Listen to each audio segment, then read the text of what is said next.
Before he'd even got his driver's licence, let alone before he'd even competed in a proper race, Chad Schofield had travelled the racing world following his father Glyn. He's now making his mark as a rider in Victoria, and that international experience is hopefully going to do him well in the future.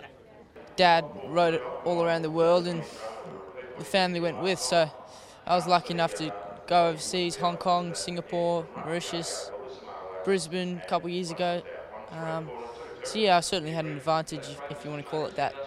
Obviously I was only a kid, but Hong Kong was great. Obviously I was only about 9 or 10 years old, but growing up around all those top jockeys, because in Hong Kong all the jockeys live in the same building, so you know, grew up together, and I think that's where the association with David Hayes came about, because I grew up with his family and his kids, and that's where we met, and it's gone on from there.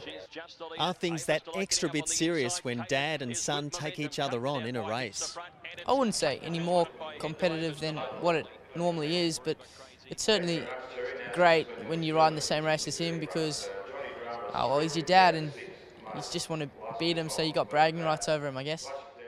As with many things, contacts and family connections are so important. Chad is lucky to have had an association with David Hayes going back to their Hong Kong time. When David rang my dad to ask if I wanted to come ride for him, Dad initially thought David was asking him for the job, but nah, he quickly realised it was me, and when he did, he was pretty proud and overwhelmed by the opportunity for me.